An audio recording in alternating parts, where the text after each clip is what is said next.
Call meeting to order. Shelley, can you do roll call, please? Mr. Mayor, thank you.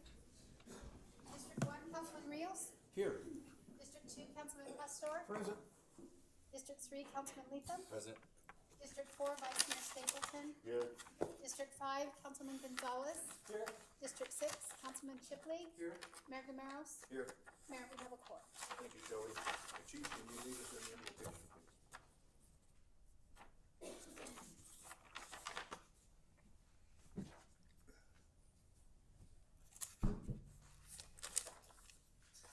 Our Father in heaven, we come before thee in gratitude this day. We are grateful to thee for all that thou hast blessed us with. We're grateful for our community and for the men and women who serve within it to help make it better.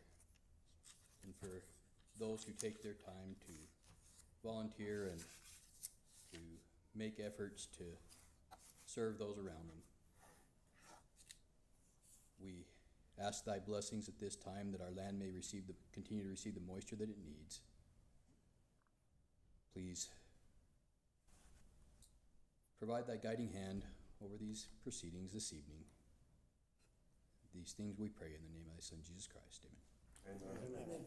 Mariano, can you lead us in the pledge? Of course, Mr. Mayor.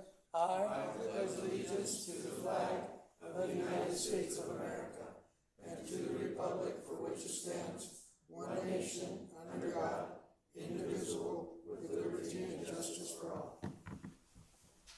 Gary. Can you take the podium and aim it? We'll start with summary current events. Mariano, we'll start with you down there. Yes, Mr. Mayor, I had the privilege of attending the Gila County Fair this last weekend, and I thoroughly enjoyed myself. My office, when I was with the county, used to be in charge of organizing things with all the committees for the county fair. And it's been 9-10 years since I've been to one, and I thoroughly enjoyed myself. Glad to see the progress the county has made and the committees out there in developing the fairgrounds. Really proud of that. And the other thing I guess I want to say is be careful out there. We've got more rain coming this weekend, and we had a round of floods that went last week. Know where you are, pay attention to the weather, and remember that flash floods are just that. They can happen in an instant, so be careful out there. Thank you, Mr. Mayor. Thank you, Mariano. Fernando. I have nothing to report, Mayor. Ready? Thank you, Mayor. I have nothing to report as well. Mike? Mr. Mayor, I want to apologize for being late, but I got stuck out here looking at our new vacuum truck. They wanted to try a hose pickup with me, but I told them, no, not today, so excuse me for being late. That's amazing, a piece of equipment, yeah. Jesse? Mayor, I have nothing, thank you. Mike? Yeah, Mayor, I just had a couple things today. I want to remind everybody the last hamburger fry is this Friday night at the museum. It starts at 6 o'clock. The price is only $10, and that includes your whole meal hamburger with all the fixings, salad, sides, beans, dessert, and a drink. And there's also a 50-50 raffle. If you want to get involved in that, the contact is Chris Bruska from the Chamber of Commerce. Second is to remind again everybody, the last farmers market is this Saturday. It's the last one of the year, and it's from 8 to 11 right out here in front of City Hall. The third thing is the Elks Lodge is hosting a Veterans Appreciation Breakfast this Sunday from 9 to 11, and donations are accepted and greatly appreciated, and veterans eat free.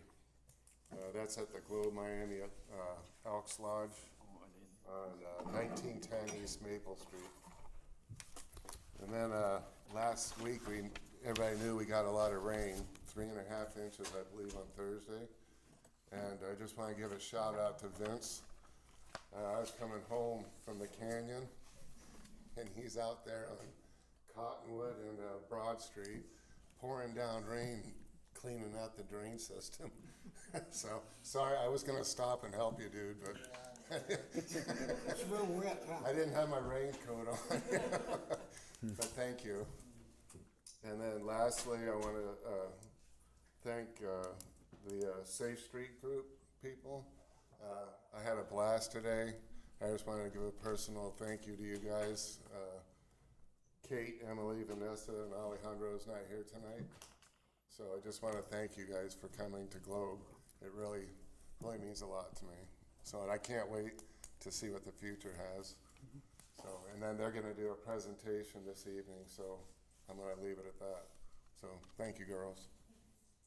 Mayor, that's all. Thank you, Mike. I want to welcome, I see some of our Citizens Academy participants, and they're here for one of our council meetings. Welcome to our meeting today. I want to give a report. We had a transit meeting. We have quarterly meetings. I serve on the local transit board. Just an update on Hill Street School.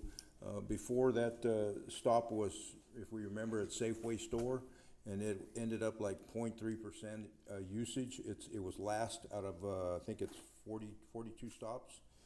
And this last quarter averaged 42 pickups every month. So it's really picked up the usage, onboarding and offboarding. It actually is fourth now on the list of number of participants for the transit, which is a good number for that. Cleanup, I got a flyer here. We're gonna have a community cleanup. That's gonna be on October 17th, 18th, and 19th. There'll be flyers out there so you'll know where to take anything from appliances to any of the garbage you wanna get rid of. Also, I wanna mention in the back, if you will, please, we encourage all the community to fill out this survey put out by Freeport. This fund is created from the proceeds of a tax credit Miami operations received, and it has been created to support community resilience in the Globe Miami region. And the amount that they're gonna be giving out is $2 million to our community. So the big key factors in them when you fill out the survey is resilience of our community, but the other thing is to identify risk areas, such as our ladder truck.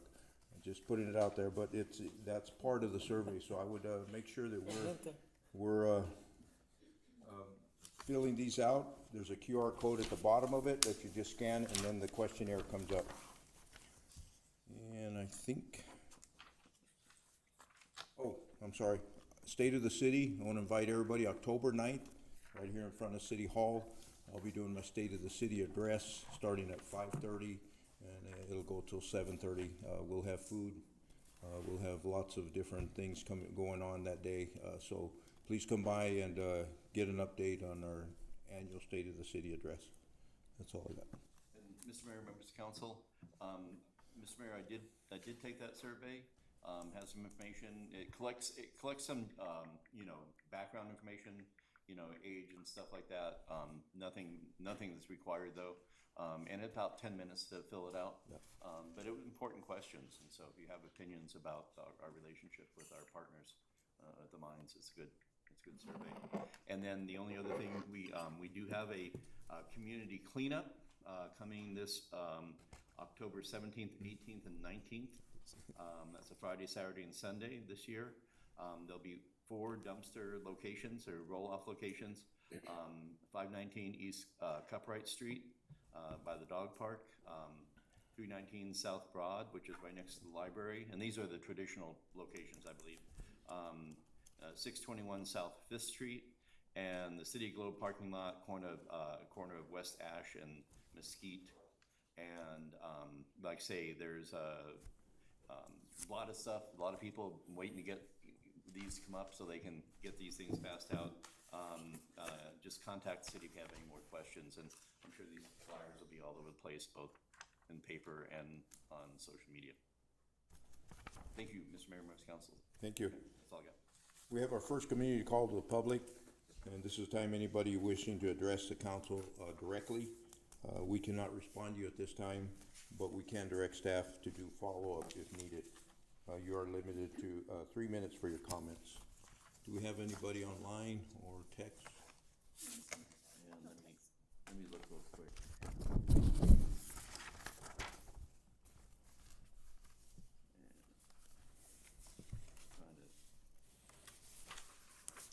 I do not see anybody. Okay. Okay. Okay, so we'll go to special presentations, and item 3A is employee recognition of 5 years of service, September 8, 2020, for Brandy Orozco, John Angulo. Good evening, Mayor and Council. I'd like to bring up Brandy Orozco. She's our actually operations specialist administration. So Brandy, go ahead and come on up, and then will fill you in. So quick backstory on that, approximately around five and a half years ago, we started making some changes in public works. And one of the biggest things that we looked at was inventory control and asset management. As we know, we continued those efforts. At that point, Paul indicated to me he thought it'd be good if we had an admin specialist. Of course, me being an operational guy, I was kind of like, I need more boots on the ground people. So I wasn't necessarily sold on the topic, but Paul, you know, being the boss, kind of sold me on it. So we started with that project. And here we are 5 years later. So recently, I've always kid Brandy that I was gonna keep her on, you know, on probation. But recently I found out after 5 years, it's probably some legality with HR to keep somebody 5 years in probation. Spoke up. So I thought, let's flip the script and congratulate her on her 5 years of service to the city. So actually with that started, things you might ask, was it an admin specialist, you know, operations specialist does. Brandy works, she submits all the payroll, you know, accordingly, which everybody wants to get paid. She's been working with the permits group, with ADOT, with our IGAs, and actually helped tremendously with the PD, getting them up to speed for all the LPR cameras, the speed radar signs, which most people don't realize you need a permit to have those out on the highway. And so she's kind of educated them and get on all those permits in place, and also make sure that they're always renewed. So she keeps that calendar. She works with our invoices and requisitions for our procurement directly with our finance team. So that's really key, especially when there's something that's being processed and there's not a signature and I get a phone call. So it's always really important for all of us. She takes care of our inventory control and our pickup trucks. And Brandy's not usually in favor of this, but she's got a whole list of tools or broken shovels next to her door. But that's how we keep the inventory, and she's always on task with it. So I always know when something's coming and going. Another monthly reports. Those of you, so all of you received the monthly reports from Paul and Pam when we was submitting all their operational duties. Brandy's the one that coordinates that and gets that from all the departments. So if we're missing one, she's usually on task to get it in within the scheduled time. Currently, she's working on her Citizens Academy presentation. She's always pulled those together for us. So she's usually, I know Chief Walters is not here this evening, so we battle about the food award, and she's actually shared that we won 1 year, and then this past year, although she was kind of upset she didn't get her 6 months of hanging that award on the wall, but I'll have a discussion with them on that. So basically keeping my calendar and staff in order is in a sense to keeping all our dates so we have the overlap, and of course we get to certain times that our schedules get kind of hectic, random meetings and stuff. So she keeps me pretty much in line with the rest of the group and informing them when I'm going to be gone. Last but not least, she keeps her budget reports, working with finance team where it's in our budget process or we're actually just need updates. So she's very key to that. So with that, I would probably keep it short as I can. I know Brandy had a speech. No, I I'm did just not. kidding. Just wanted to take the moment to congratulate her on her 5 years of service. And actually, this is one situation that Paul proved me wrong, that it has been a great asset to my department to have additional staff to keep these things in line. So, Brandy, thank you. Congratulations.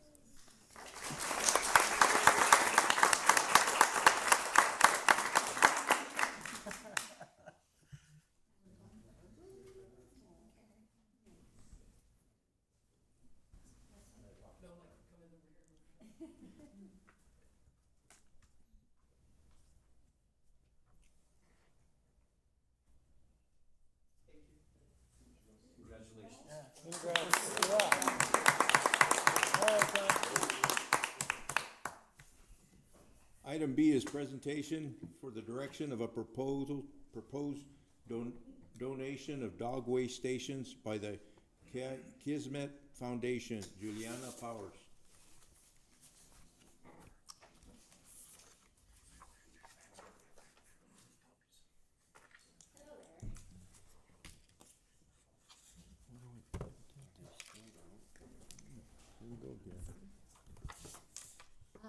Hello, everybody. My name is Juliana Powers.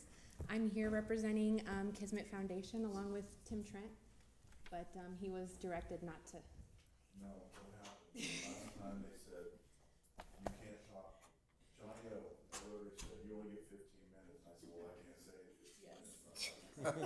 Moral support. We want to keep this under a reasonable amount Good of answer, time. yeah, So thanks, Tim. All right, so we're here to propose a project, pet waste stations in downtown Globe. So I'm going to tell you more about that and a little bit more about Kismet. Go ahead. All right, so Kismet is a we were founded last year, nonprofit foundation based here in Globe. Our mission is to serve Globe Miami area. And our motto is create your own destiny. So we want to empower the community in a variety of ways. So our funding areas are community rejuvenation, education, animals, and underserved populations. So this project that I'm presenting to you today touches on a couple of those. You'll see why, but especially pets. Our board members, just to give you a little bit more background, we have 3 local women, Daisy Flores, Erica Flores, and Sarah Alexander. They were all born and raised here in Globe, so they have a very vested interest in the community. They're all small business owners and very active in the community as well. So Tim and I take their direction and try to make it come to life and pursue their passions. So this was important to them, and we love to do it. So the project is to install 8 attractive and durable pet waste stations in downtown Globe. We want to encourage responsible pet ownership and improve the cleanliness of the public areas. So each station will include a dog waste bag dispenser, so a place where you can go and grab the little baggies to clean up after your dog, a custom sign encouraging pet waste cleanup, and then sponsor recognition on signage. So I'll go into the sponsorship model in a little bit, but pretty simple setup for that. Why it matters. So on top of the obvious reason of having less dog waste downtown, we want cleaner streets and sidewalks. We want to promote the pet friendliness of downtown. Like I said, one of our funding areas is animals, so we want to encourage people being able to walk downtown with their pet and have an option for cleaning up waste. Community pride, so of course beautifying and enhancing an important place like downtown Globe where lots of people go and local businesses reside. And the shared responsibility, so encouraging civic engagement along with our sponsorship model, I think will give a strong sense of community. And I'll go over that in a second. So the stations will be donated and maintained through local sponsorships. We actually had a meeting recently with Rotary here in town, and they offered to sponsor all of the dog waste stations. They were one of our stops, and it just goes to show that the community is invested. So we do have a sponsorship model, and we already have a lot of interest in getting the stations put up, so that was very exciting. And like I said, the project supports our interest in pets, but also community rejuvenation and beautification and things like that. So this is an example. You have this in the folders of what the station looks like. It's very simple. You have the pole, you have the dog waste, where the dog waste bags go, and then on the top, if you can imagine the signage there displaying our sponsor. So every time someone uses the station, they will get an idea of who cares about the pet friendliness and the community, which we think is really important in highlighting. And then just a little bit of the requirements for the installation, just to make it safe and secure.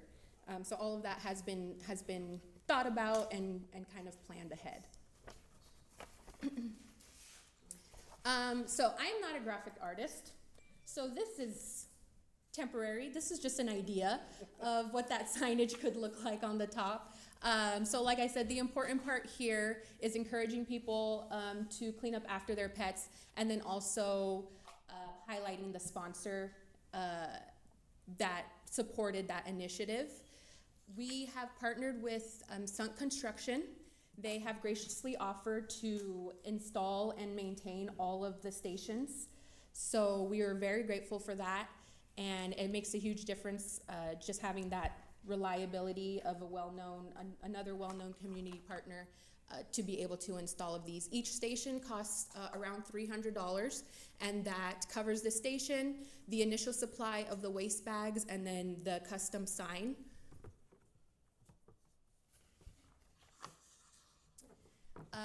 Here's a little different picture, just to give you the visual. Like I said, I'm not a graphic artist, but highlighting our sponsor, and then the very simple installation of the dog waste station itself.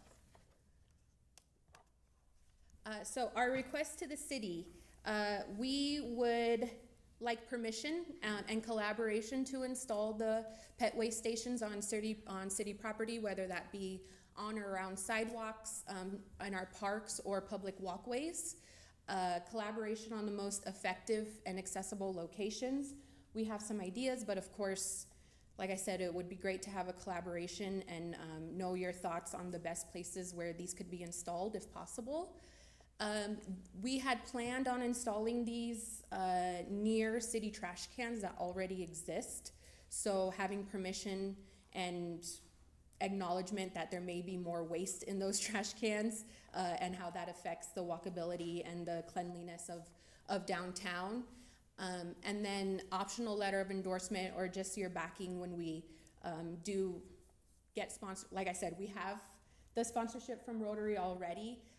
Ideally, in the future, as far as growth, if we can expand this to other places such as the community center. We had talked about doing it in downtown Miami as well, since that is an important community to us as well. Having your support can help us spread into those areas as well in the future. Just as a general timeline, we are hoping this project takes less than 3 months. Our sponsor recruitment is done, permitting your permission and your collaboration on the project. And then, like I said, we have the partner signed for installation, and they just told us, let us know when you're ready, and they'll be there, which is awesome. Okay. I mentioned already Sunt to install. They will help us install everything, and then as far as maintenance, we will be responsible, Kismet and a group of volunteers will be responsible for checking on the stations, refilling the bags, and if there is any maintenance or replacements that need to be done, Sunt has also committed to doing those as well. And then these are location proposals. We thought one across from El Ranchito. There is a little sitting area with a bench that kind of starts the walk into downtown from that side of downtown. Next to the dance studio, there's probably very official names for these places, like addresses, but I'm from here and I walk around, I'm like, hey, right there by the dance studio would be a really good place for a pet waste station. So that was my idea with these names. So there's also a little bench that my kids love to sit at for some reason, and we thought that would be a good place for a dog waste station. In front of Kino Flooring, so if you imagine these locations on a map, they're across the street from each other every 2 or 3 blocks. So they're spread out and systematically placed throughout downtown. So there's another one on the other side of the street. In front of Dominion Hair Cutting Company, they also have a bench. If you could see the trend with a bench and a trash can, we thought that would be a good spot. In front of Hollis Cinema, people wait out there. Obviously, there's a lot of traffic through there. And then on the corner of the downtown parking lot, again, benches. By the Globe Public Library, by the teepee, and of course here by the city council, by the city park, where lots of people bring their kids and pets. So those are proposed locations. We are very open to what you think and what you think of the project. Really appreciate you hearing us out. If you have any questions, I'd love to answer them. Ready, go ahead. More so a comment. I want to appreciate and say that, you know, I really feel that a project like this, our mayor and council should really consider this. For over a year, I've had some constituents that walk downtown in the morning as an exercise. They're retirees. And they've been bending my ear about the waste that they find Yes. on the sidewalks in downtown. So I can firmly appreciate this. If somehow the details with the city and your group, your foundation can work out the details, I'm in full support of something like this. We have a lot of traffic going through downtown now. I see a lot of people walking dogs all day in the evenings, in the mornings, and it just makes sense. You know, we're inviting people to come and see our city, and we're highlighting it downtown in our businesses, and to have those landmines for them to walk over, it really doesn't make a good impression. Yes, agreed. So I really appreciate that. Thank you. Thank you. I appreciate that so much. Thank you. Let me know and I'll sponsor one of your other ones. Oh, thank you. We're gonna put a bunch of these. 8 is just the starting number. Thank you. Mike, go ahead. Well, Mr. Mayor, most of you know that I walk every day around town, and Linda knows that that's one of my big complaints with her is, you know, you walk down the street and it's been pretty bad. I think we had one dog thing down by the hanging tree, didn't we? One location. But people didn't seem to use that because they left a trail all the way up and down both sides of the street. So I'm totally in favor of this project. I think it's a great idea, and I think it'll benefit us. The only concern I have is if you got the locations you pick, you probably have to check with the business owners, wouldn't you? Or Depends who owns them, yeah. That is a question we had. For example, Keno, the Dominion Hair Company, the theater, those are all in front of businesses. Yeah. So, yeah, whatever kind of permission or process that we need to go through. We've had a lot of support. I really appreciate your support, but we've had a lot of support from the local community. So hopefully that won't be an issue, but of course we need to make sure. Well, that's all I have. John, would they have to blue stake these also prior to putting them in, you think? Okay. You wanna make sure, yeah, you don't interrupt any utilities underneath, but yeah, depending on how deep you're going to, but I guess you would have to. Yep. Yeah. Tony probably needs to get involved a little bit too. Great project, thank you very Yes, much. very much. Appreciate it. I just wanted to say thank you too, Juliana. You took my question, Mike, about placement. So the business is okay with having that in front of their businesses, but I'm sure you guys have already checked into that, so. I think a few of them have already offered to sponsor. Well, you know, we had originally identified the community center too, especially the new park by the pool. Right. So we'll, you know, Fernando's, we have 3 or 4, maybe up to 5 other sponsors, because we actually started with those sponsors, and then Rotary said, oh, we'll just do all of them. Because the thing that we want to do too is next year, is we want to look at the watering stations for the dogs and the humans, like you have out here at the park, a few of those in town, just kind of keep moving in that direction, and you know, Miami's gonna need something because they're putting new park in over there. So anyway, just. So maybe we could add to the project as time goes on. That's the goal. Well, the nice thing, Luxury Asante is helping us, and they're doing everything. Good. I mean, they have the specifications, I mean, we'll meet with you, John, but they're gonna set the posts, concrete, do everything, so the city doesn't have to provide any. I mean, I know you've been doing kind things to help the foundation, but this way, this is just done by, because it's how they're giving their volunteer time. Right. Good. Impressive. Well, thank you. I appreciate it. Thank you so much. Thank you. Thank you. Thank you.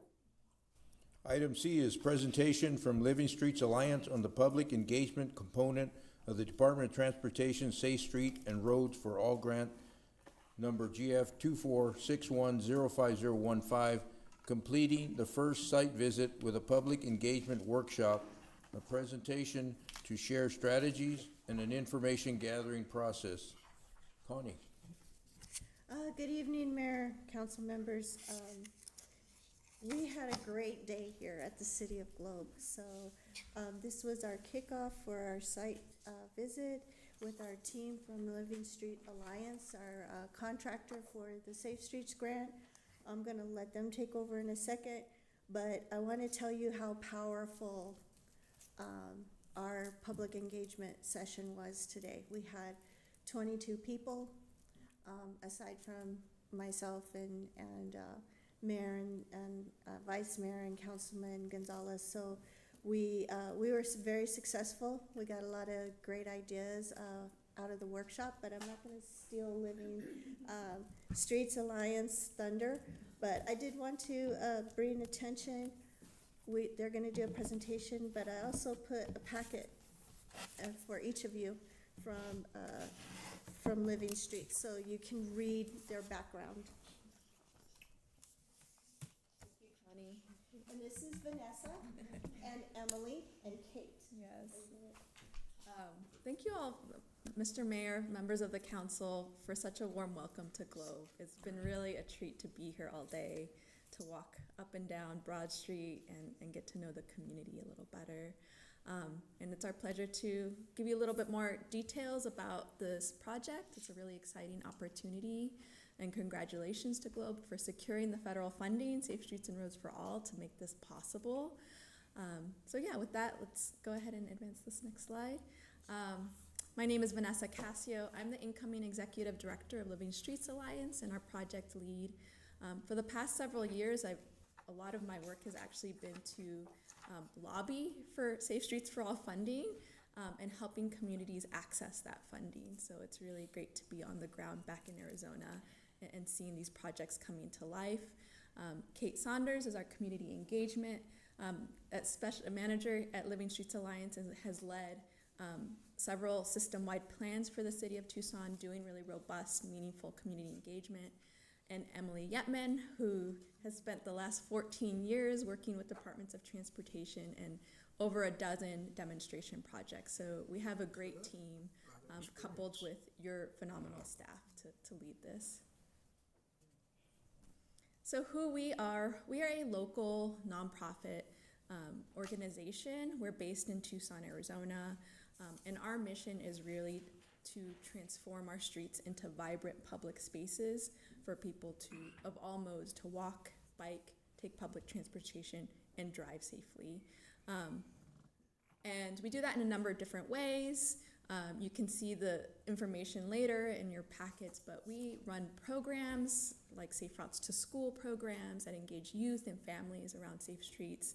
We do creative community engagement and have partnered with departments of transportations to do sort of out-of-the-box engagement to get broader voices and representation. We've done a number of different demonstration projects to showcase what's even possible, right? And then we advocate for funding and policies to make our streets safer. So a little bit about this project, which you all are probably already well aware of, but just to ground us in what we know. This is a federal Safe Streets and Roads for All grant funded, and it's really the intention of this federal program is traffic safety and to address roadway injury and fatality.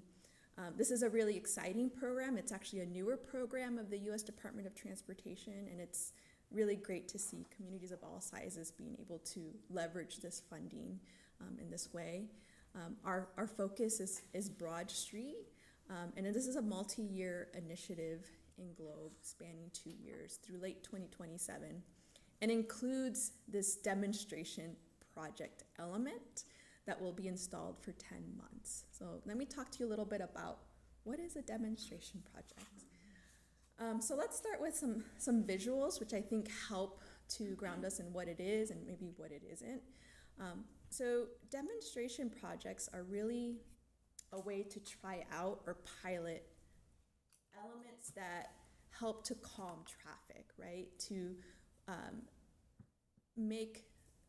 to help vehicular traffic move slower and make it a much better space for people using the street, for people walking, people biking, or really with any mode, before making them permanent. You all are probably well aware of how costly permanent infrastructure is, and what the field of transportation has come to find and value is like, oh, using these sort of low-cost materials to test out what works and what doesn't helps us to better steward public resources to make permanent improvements. So these are really intended to be low-cost, high-impact projects, and the credibility and the research around them has grown so much in the field that now we have the U.S. Department of Transportation really encouraging communities to do this kind of work. And again, we use this word temporary because these projects can last anywhere from a day to multiple years. So just keeping that in mind in terms of framework and timing. So what kinds of materials can be used, right? So when we think about something that's temporary or not really meant to, break concrete in a way that, you see some of these projects in your town or city. So giving you a sense of like, okay, what's possible with a demonstration project? They can look many different ways, first off. And so we share some examples. And thinking about ideally these materials can be maybe reused or repurposed. So maybe they're planters that can be relocated to different locations to try out different treatments. For short-term projects, like if you want to test something out for a day to see how it might impact traffic movement or impact safety, things like traffic cones, straw wattles, which are sort of these landscaping elements, colored duct tape are really helpful. And helpful for community members too, to start to raise awareness of like, oh, what are these sorts of safety interventions and what might they look like and how they might impact the street.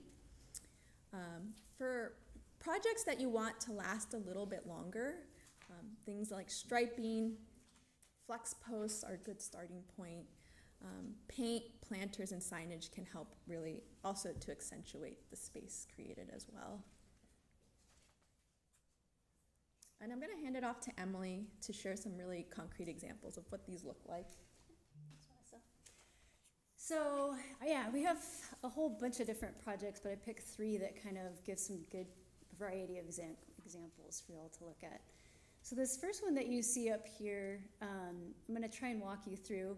So we're looking at an aerial of downtown Tucson, and on the left side, that building you can see is the Children's Museum. And then on the right side is Armory Park, which is a park that gets used for a lot of different festivals, is used throughout the day, the week, the evening, you name it. And so this is an area where there's a lot of people moving around, going places, a lot of action at all times of day. And what we also observed was this is a place where we're seeing a lot of speeding, and so it was feeling a bit hairy, right? Because you have moms getting out of cars with their kids and wanting to cross the street quickly where they are to get to the Children's Museum and so on and so forth. So there wasn't any sort of permanent funding to make permanent changes with this. So we thought, well, is there a way that we could create some immediate impacts by doing a demonstration project? So that what you see in the middle in the orange is where we looked at, okay, well, what are some of the problem areas and where are some ways we could maybe start to experiment and change the way we use that space. So at the north part there, we were looking at, can we shrink down the intersection using paint and flex posts and bollards and planters and really try and shorten those crossing distances so that kids and families crossing the street aren't exposed for long periods of time as they're crossing. And then that big stripe up the center is, can we actually turn this turn lane into a pedestrian refuge island so that cars can't be making turning action in front of people crossing the street on foot. And so then that image on the right kind of shows what our ultimate design ended up looking like. And this is an example where we worked with a local artist, came up with some really beautiful artwork. And we'll go to the next slide and show a little bit of how we arrived at that. So again, what's really cool about these projects is you get to try stuff and you get to involve people in talking about it in real time and talk about it. What do you think? Like, is this the right treatment? Is this going to tend to the challenges or some of the things that we're seeing in terms of like dangerous behaviors by people driving or people crossing the street? So you can see some photos here of just different ways we were gauging people's interest in the project, getting ideas for what kind of imagery they wanted to see in the artwork, so on and so forth. And so there's a lot of really creative ways we can be talking with the public as we go about this project. Next slide.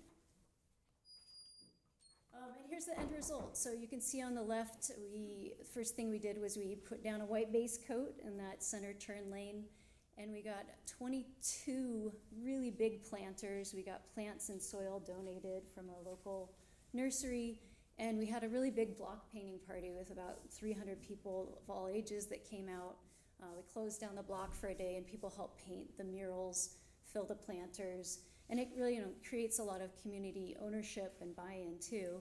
And then the end result is we have something in place now that is actually calming traffic and just making it a much more enjoyable, beautiful place for everyone who's there. So that's one example of kind of an urban area. This next one is in front of a school that we worked with doing safe routes to school work. So Mission View Elementary School, that little Google icon you can see there.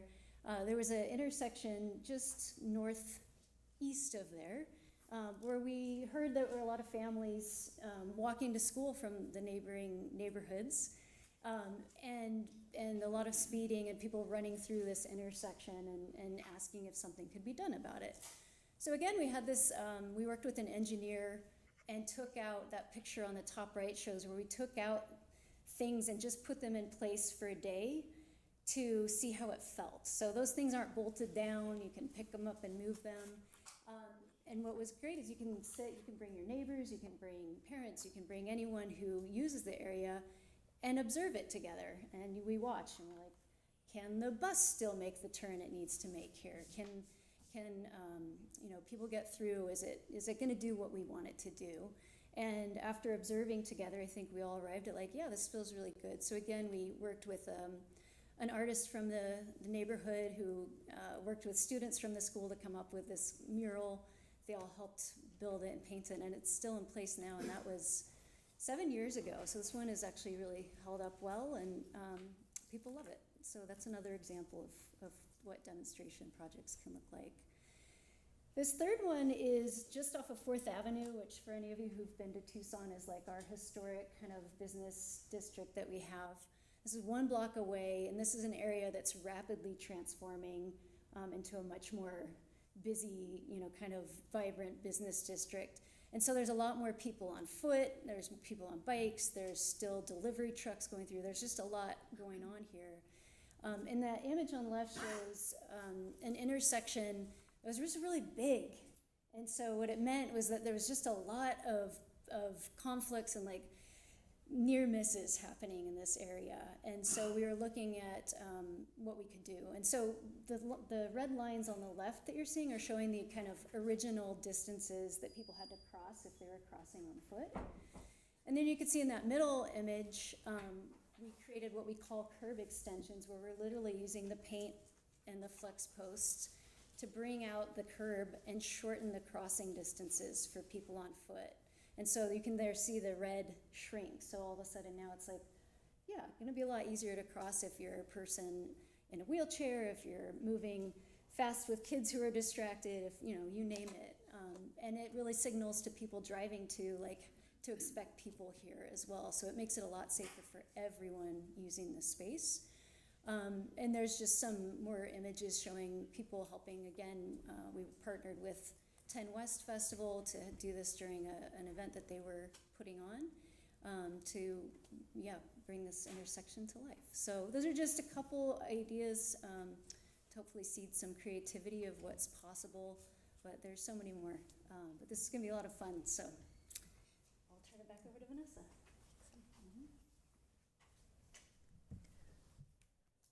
So bringing us back to why we're here and sort of the big picture project goal, really the intention of this opportunity is to demonstrate a project on Broad Street that will increase safety. And in sort of the engagement we've already done with, staff and thinking about the intention around your submission for SS4A, we kind of came across sort of these 4 objectives that nest really well under this big picture goal. And the first of those being engaging the community. That's why we're here, that's why we're supporting Globe to do that, connecting with people and involving community members from all walks of life in this process. The second sort of objective of this project is to, have some immediate tangible impacts on traffic safety through a demonstration project within the next 2 years, right? There's going to be sort of those immediate sort of deliverables. And then really thinking about how this can position Globe to secure future funding. The great thing about demonstration projects is it really does give you sort of the data and the collateral to apply for grants to show like, hey, we've tested this works, we have community support for it, and we want to make it permanent. So this is the tools this is the process that will help you secure that funding through SS4A and also other potential funding opportunities. And then also just knowing like, oh, these are sort of the opportunity for demonstration projects is like understanding that there's different tools in the toolbox to improve safety. And so maybe there are things that the demonstration project helps to demonstrate on Broad Street, but then realizing, oh, hey, maybe curb extensions make sense in other parts of town, or how do we improve safety in different priority areas throughout Globe. So thinking about this big picture goal, but then knowing like, oh, we are really working towards these smaller objectives that help move the needle. So where are we at in this process? This timeline shows that we are kicking off this project today, really the forward-facing, public-facing component. And for the next 2 years have divided engagement into 3 kind of main phases, 3 buckets. The first round of this being the envisioning phase, now to the end of the year. Then into next year, next fall is when the demonstration project will actually be put into place. And then after that, we'll have data that we've collected, both the baseline data from before the installation has happened, the engagement during the installation, and then having some final takeaways to be able to submit a final report and recommendations. And in thinking about sort of the lifespan of a demonstration project, this is this timeline, these community objectives are really also based on like best practice, both best practice and also what's required of the grant, right? So in thinking about, this is really our time to gather and get a better understanding of what are the current conditions on Broad Street, what are the concerns, bringing in community members to envision like, okay, what do you want to see changed? What does that look like? Identifying some of the priority locations based on that feedback, and understanding what would make a successful project here, really based on that engagement. Then the second phase being, okay, the demonstration project is in place. Let's see what impact does it have, collecting the traffic safety sort of components of that, the quantitative data, but then also the qualitative piece of engaging community members, getting feedback, understanding, okay, how does this impact movement on Broad Street? And then the after data, what happens after the installation is taken out, right? What impacts do we see based on that? And then having that final report and recommendations. So next steps, we had our site visit today, the kickoff workshop. We heard so many great nuggets, and a lot of themes came up for us. I'll just share a few just off the top of my head. Some of y'all were here, but accessibility for older adults was one of the themes. Sort of cohesiveness, and how can we make something that is sort of attractive or really fits with the character of Broad Street. Crosswalks, how do we ensure safe crossing with the crosswalks that already exist, right? There's already several mid-block crossings along Broad Street, but maybe we can enhance those to make them better for people walking. And just this sort of, I think one of the takeaways that we're coming away with is that there's a lot of energy and enthusiasm and being able to harness that for when we come back in November. So November, we'll be back with early November doing some more engagement opportunities. So we'll be hosting a town hall. We'll be at First Friday having a pop-up to talk with community members, and then hosting 2 focused conversations. So these are really opportunities to have sort of more intentional conversations like we did today with groups of stakeholders. And then in early January, we plan to share our preliminary findings. So I've left our contact information. You also have that in your folders. What you also find is a 1-page project sheet with a link to the website that's now live, and a couple of our annual reports with some little bookmarks that show the demonstration projects that we've done as LSA. So you just have those sort of paper copies for your reference. But thank you again for your time. We've really enjoyed our time in Globe and are open to questions, feedbacks, insights. Fernando. So a couple things. So you're talking about doing best practices, and so we did a couple projects like that. That's what we did here on Broad Street and what is this, Oak Street, and we did the bulb outs and just trying to narrow the road to slow people down instinctively, right? Because if the road's wide, they go fast. If the road's narrow, they slow down. But one of the things is, like, for example, we had Bird, which is like the little scooter companies, and they wanted to bring them into town, but we didn't really want them on the sidewalks.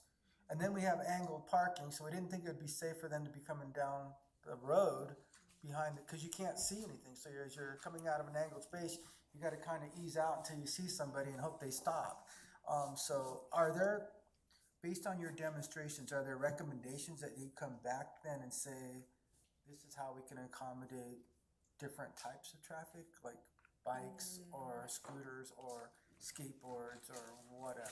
Yeah, I mean, I'll share how I interpret that, and I think one of the things that we know is, like, there's sort of like these common issues, whether that there's these conflict points, right, or lack of visibility, right? And that's something that came up a lot, actually, and something we experienced as drivers, like, oh yeah, backing out, you can't see what's going on, right?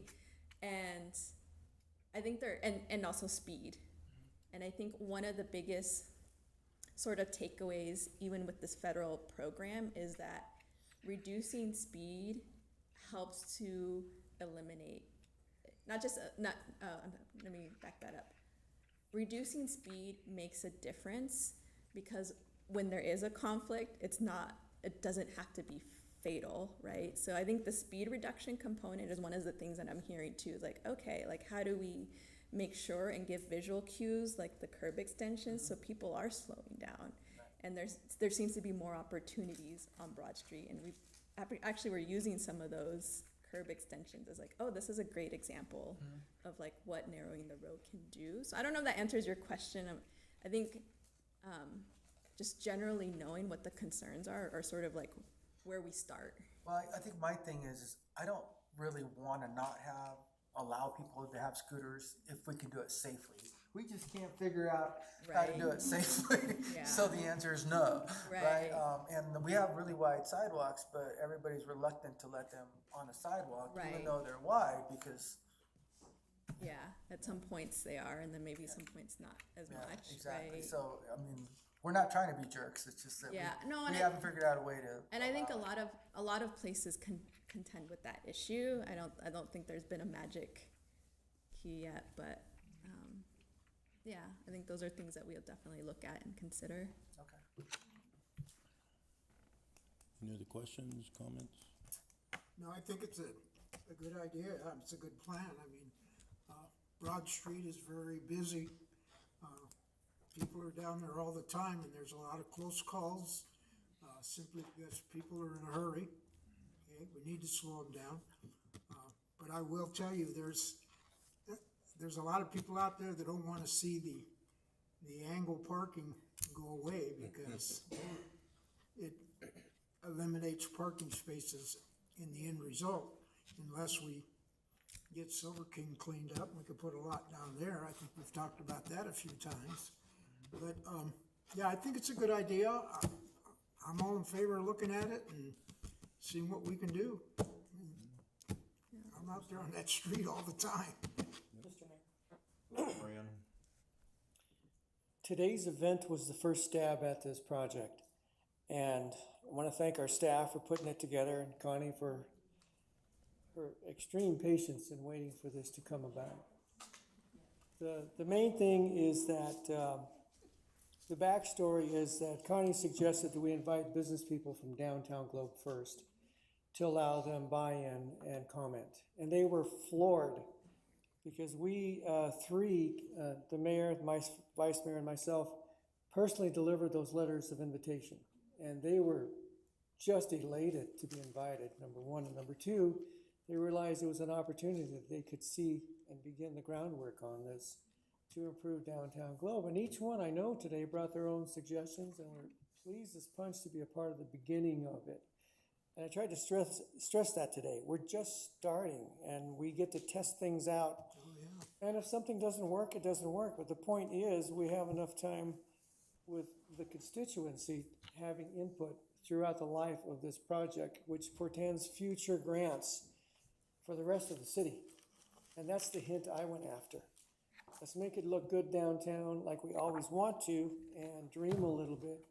And if we plan it correctly, and I'm all about planning, maybe we can place this in other parts of the city, just like Tucson did. And that's the progressive attitude that our citizens had today. They were really excited that we cared about their opinion and what they might want to put into the next phase, which is more suggestions, more eyes on.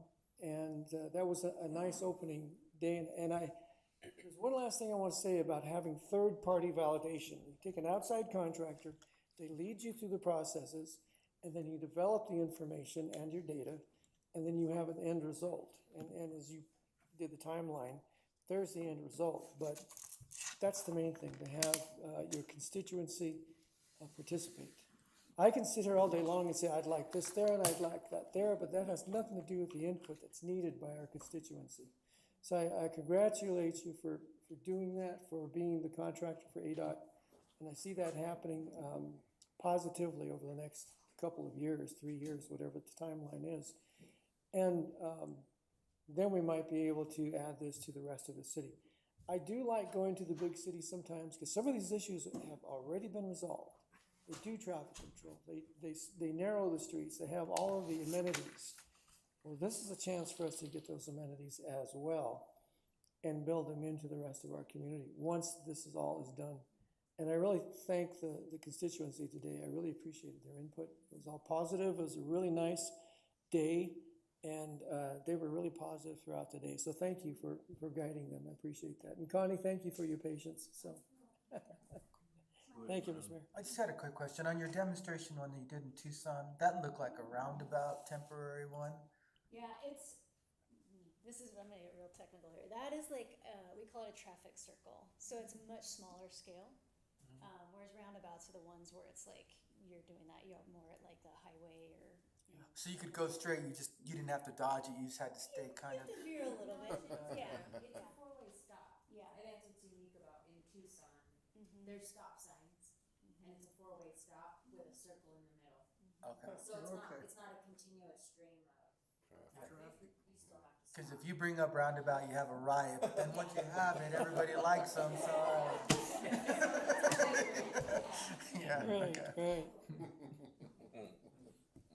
I just want to thank you also. I was really impressed with the amount of business participants today. Yeah. We did have a large turnout, which was great doing the walk, and Mariano and Mike, you know, it's their area, it's their district. They share that, so thank you for participation in that.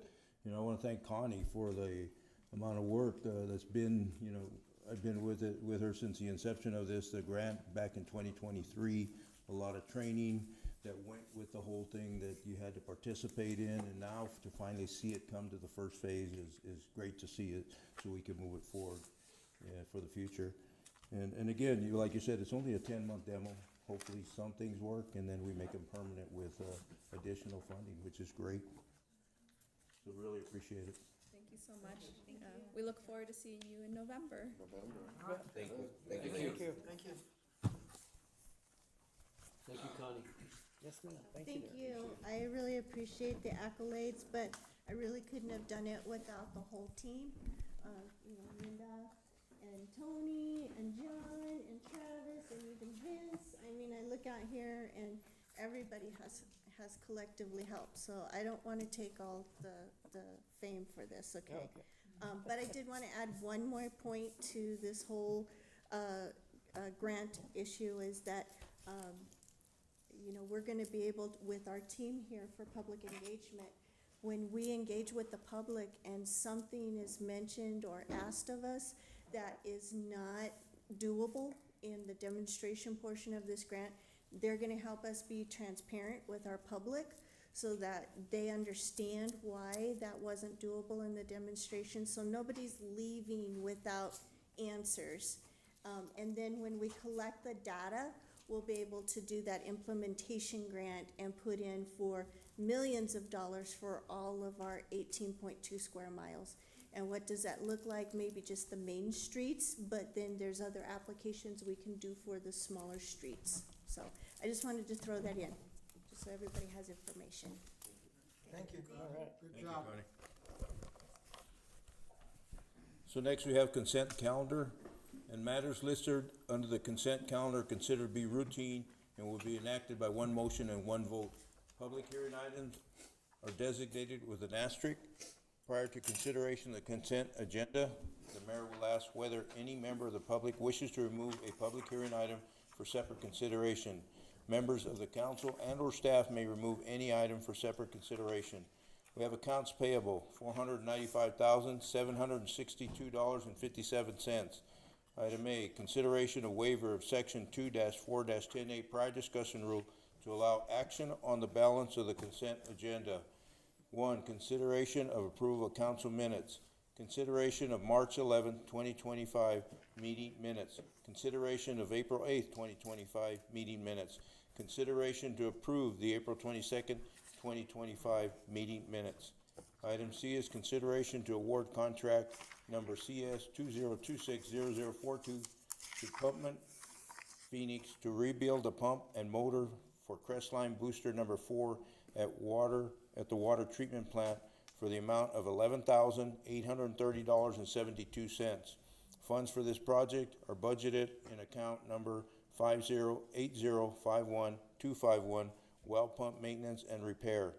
Item D is consideration to award contract number CS 20260046 to Weber Water Resources LLC to replace the air compressor at the Bonita Booster at the hydro tank for the amount of $6,465.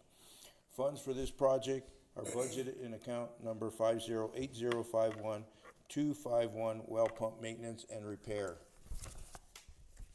Item E, consideration to approve sponsorship agreement number SUB 2025-0104 with the Arizona Highways for participation in the Arizona Office of Tourism Cooperative Marketing Program in the amount of $8,837.50, funded from account number 1066512222 marketing.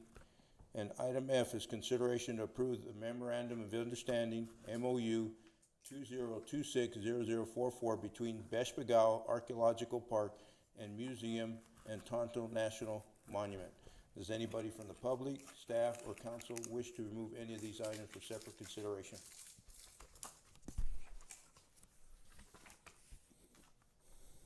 Mr. Mayor, if there are no comments or questions, I motion that we approve the consent agenda as read. Second.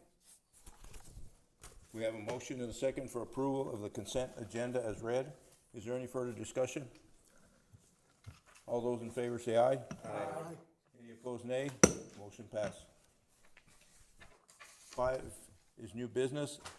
Item 5A, City Council sitting as the Historic Preservation and Advisory Commission is to consider a request for new exterior building colors, replacement windows, a wall sign, and exterior lighting for the building located at 669 North Broad Street within the Historic Preservation Outlay Zoning District. And we have Dana online? Yes. Okay. Yes, you do. Thank you, Mayor, council members, can you hear me? We can hear you. Excellent.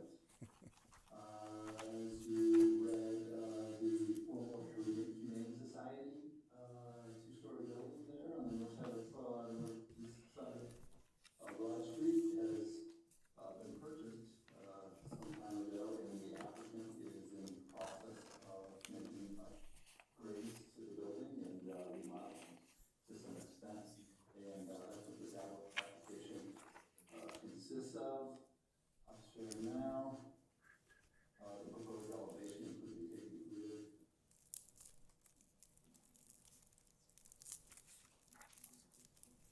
Okay, if you can see that elevation. The applicant is proposing to, replace the windows, provide, new, cleanup on the exterior and paint color as well as trim color. A sign that you see there in the center of the elevation, on the top, and then, also install those lights, barn gooseneck style lights. Broad Creek. In your package, you have a staff report, an analysis and recommendation, as well as this image and then the windows that were selected. When the applicant initially approached the city, we had a different style of window, and, we discussed that the design guidelines, requires some connections to that historic, window appearance. Happens to be casement windows, they might have been put in there in the 50s or maybe 40s, at the upper levels, but fortunately he was able to go back to his window, manufacturer and mimic the same, light and shieldings of, the existing windows. So with that, we also, changed the color. We had a green color at that time and chose to move into this direction, and that's why you see green lights here. However, in the staff report, we discussed to make, order black gooseneck lights. And then also we discussed, I think it's outlined in your report as well, that Broad Creek sign. It's actually covering the window vent or the attic vent for the top of the building. It's probably revented it in a way that no longer needs that exposed venting on the face of the building. But he wants to replace that with a truly routed wood type sign as our design guidelines also encourage. And it's simply just to identify the building, not obviously advertising a business at that location. So with that, you see the colors that we chose. We do have a gray color, hue pattern it's called, in suggested design guidelines. And that base color is close to that color, and then I think it becomes is a good complement. And he's also doing the same on the sides, replacing all the same size windows with the same, with windows of the same size and to fit within the openings, which is what our design guidelines require or encourage. And so that's being accomplished. So I'd be happy to respond to any questions you might have. Staff is, compliance with the design guidelines, and would be a nice addition to that side of, to this building at that location. So, yeah, I recommend approval. Thank you very much. Any questions? Mike, I go got a ahead. question. Thank you, Mayor. Dana, you can't read what that sign says up It top. says Broad Creek. Shouldn't that be larger? I mean, that's tiny. Which one? It could The be, black. Oh, okay. it's 4 feet long, so about the same width as that window that immediately below it, but you're certainly, I agree that there's got like a smaller appearance or more slender even, but then when you look at the trim depth on top too, if you, council wants to kind of talk about maybe inside of that, I'm sure you'd be open to it. I'm just saying, compared to the size of the building, Yeah. it looks very small. I think I would make it larger. I mean, what does it say? Broad Creek. Broad Creek. Okay, what's, That's to identify the building, he said, not any, It's not a business or no, anything? it's just to identify the building. Just a building itself, huh? One thing, we could also look at, I have a question, Mayor, just a clarification question. To increase that or have something that might be more scale, we can work with them.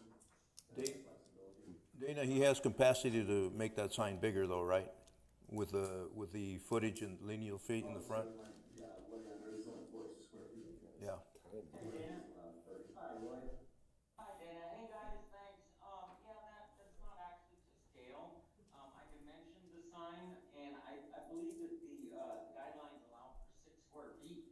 I learned that after I dimensioned it, so I'm looking for 48 inches wide by 24 inches tall. That would give me the 6 square feet. That makes a difference.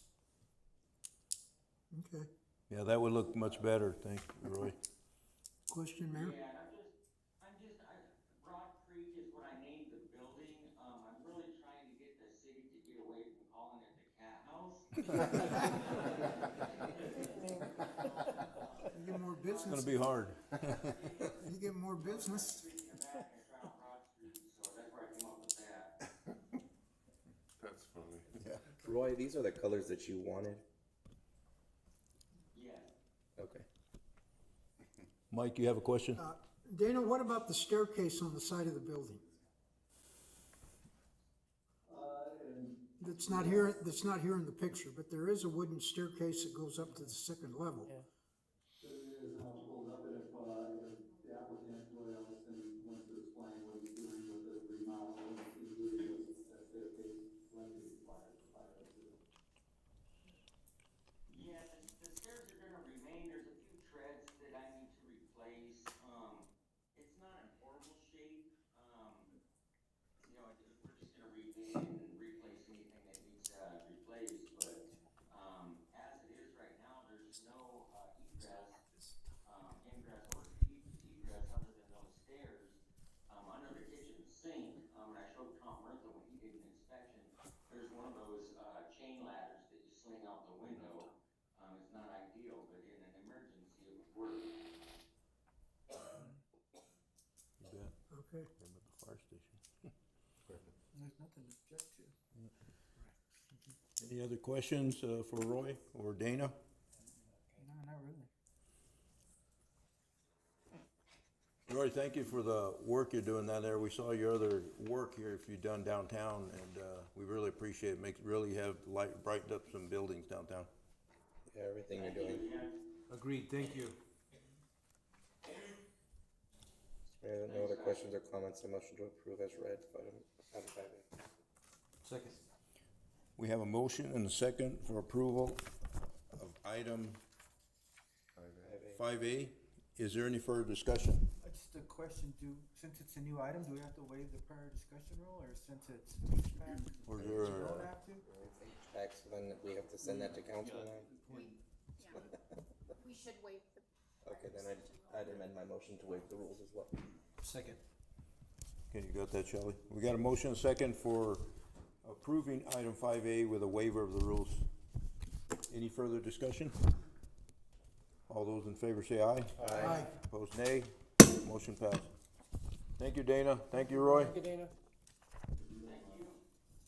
Thank you, Dana.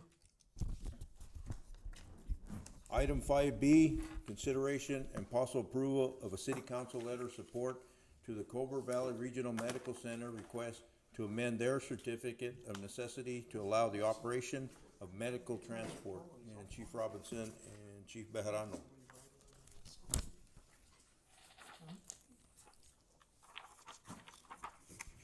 Mr. Mayor, council members, as the agenda item mentions, Cobra Valley Regional Medical Center recently submitted for an amendment to their CON application. What that in essence does is Cobra Valley Regional Medical Center operates the Kearney ambulance under a certificate of necessity. What this amended application is requesting is for the authorization to perform interfacility transfers out of Cobra Valley Regional Medical Center to any other facility that's identified for patients that are transferring from facility to facility only. The amended application does not cover 911 service within the community. Currently, the only CON holder within the community for all aspects of transfer, whether 911 or interfacility, is Tri-City Fire District. Based on the discussion that was held within the public safety work group, we took the direction we had there and we drafted the letter you have in front of you, that in essence it expresses support for their application. There's some primary reasons that were identified in that discussion. Chief Bejarano went ahead and drafted the letter you had before you. We worked on it with Paul, revised some portions of it to reflect the council discussion or the work group discussion.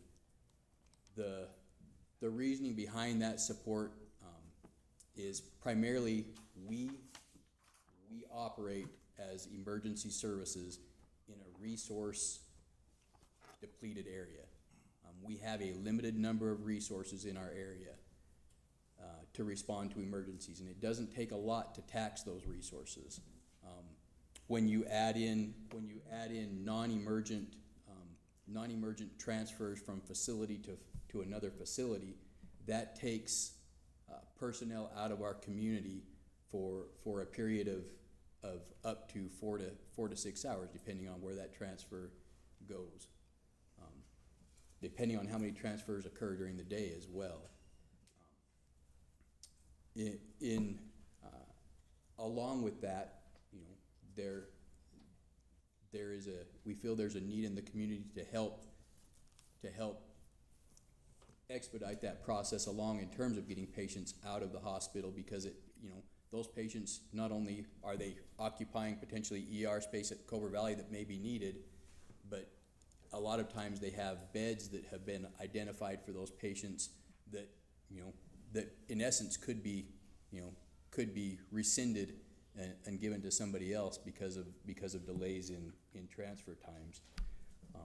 Our position, and as a result of that discussion, was that we feel any opportunity to add additional resources that would help keep and maintain 911 resources here is a likely benefit to our community. We drafted that letter. That letter would in turn go in as an attached document as a stakeholder identified by DHS as part of the region that would be impacted by this request. That letter would be attached in there and submitted by the October 3rd deadline for DHS's review. Ultimately, it's about a 180-day process as they go through and they review, and DHS could, any number of decisions could come down on how that is handled, whether it's granted fully, whether they determine not to grant it at all, or somewhere negotiated in the middle of that. Again, we feel that as the demand for services for fire EMS increases, and particularly, I've expressed it here before, when we have a structure fire in this community, it puts a strain on resources. It is pretty rare that we meet the NFPA requirement for the number of firefighters on a structure fire within the community that they've identified as what's needed to safely do that, and that taxes our people. So the more we can keep here, the more we can keep engaged when those type of events occur, the safer our personnel will be, the less demand is placed on them, because when you're working in summer heat, and you're having to go through 3 SCBA bottles, 4 SCBA bottles, you know, it's not it's not the healthiest of things to occur for them, and it can lead to some negative outcomes when those events occur. As that, you know, with discussion with the Public Safety Work Group, you know, we would urge the council review and that letter to make sure it meets what the desire is, and that allow us to submit it as part of the documentation. I got a question down here, Jesse. A couple questions, Greg. So, would this limit Cobra Valley Regional Medical Center to only use Kearney ambulance service, or would they then be able to use Tri-City or Kearney as they deem necessary? I'm gonna let Chief Bayron respond to that one. Good evening, Mayor and Council. We're not certain how to answer that. We know that Kearney currently has the availability of a resource to be able to supply for those inter-facility transports. If they choose to identify the numbers that are going out that could justify their bringing another ambulance in, that is that possibility. What kind of arrangements that could be made between, say, Tri-City and Cobra Valley Regional, that remains to be seen. That's going to be up to those two agencies. But depending on which way the state would go, we're not sure if it could be a situation where perhaps one over another, whether it goes to one agency only. I guess it just is going to have to fall on those that are going to have to make that decision in the state level. And as Chief Robinson alluded to, it's going to be about a 6-month process before that can be made. My concern to that would be that while I can understand we don't want to tax what we have here and based off of what the numbers are and, you know, what your recommendations are and what based off the state level, I'd hate to tax Kearney, who's even smaller than us, to do our intergovernment or our transfers to facility. I would totally be in favor if I knew the question. Hopefully Fernando can elaborate to that. If the hospital would be able to pick and choose who can at that time do that. If I can add to maybe what Chief Bayron said, the way things operate right now is with Tri-City having the only CON in the area, if there is a desire to use another transport entity, they have to seek permission from Tri-City Fire District prior to authorizing that entity to come in. The same thing could occur in reverse, or there could be a standing order that's put in place for how that goes. As far as operational plans for how Cobra Valley foresees operating and managing those transfers, I'm not privy to their operational plan currently as it exists, but I know it is something that they have in consideration, because it will place, as a CON holder there, they have to do their best to maintain an operational 911 unit in that area to meet their CON. So there's really no intent to replace Tri-City with Kearney. It's that the hospital saved that ambulance service in Kearney. If we didn't take it over, it would not exist. Yeah. And so we decided it was in the best interest of our mission for people's health to take over it. So we went ahead and took over it. But what happens is at times we need to get somebody out of the hospital to somewhere else that can do the procedure that they need to have that we can't do here. But sometimes they're not available. Well, we have an ambulance service, and if they're available, we would prefer to use the most practical one that's going to get them out of here the soonest. Sure. But if they can't get there, and they can't get there, and if it's not something that someone needs to have like this moment, Right. it's not a priority. Well, we only have a 25-bed hospital, and sometimes we're full. So if we can get that person to where they need to be faster, we can get somebody into that bed that really needs it. And so what we want to do is, by doing this, is having the option to be able to use the Kearney service if it's available. So we're not trying to like replace Tri-City. We just want to have a backup and be able to use it without having to go through some formal process to get it approved each time. The other thing to add on to that, though, if you're waiting on a bed in the valley and it comes open and you don't get that patient there, you could lose that bed in the hospital. Exactly. And Right. so now you're in a bigger delay also, so. So, Mike had, so what are you guys saying? You don't wanna be part of the ambulance service? There's no bearing as to whether Globe Fire would be, there is really no vested interest whether Globe Fire is gonna be involved in the ambulance business. Currently, as it stands, Tri-City is the exclusive CO and holder to the area.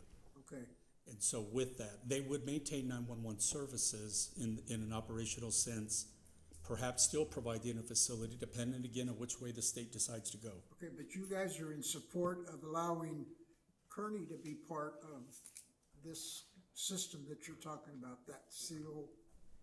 We're in support of allowing Kearney to perform inter-facility transfers out of Cobra Valley Regional Medical Center. Again, it's a very limited scope on what they can do. Okay, But Cobra Valley Regional Medical Center has been an excellent partner to us, in terms of as our medical direction, as our base hospital.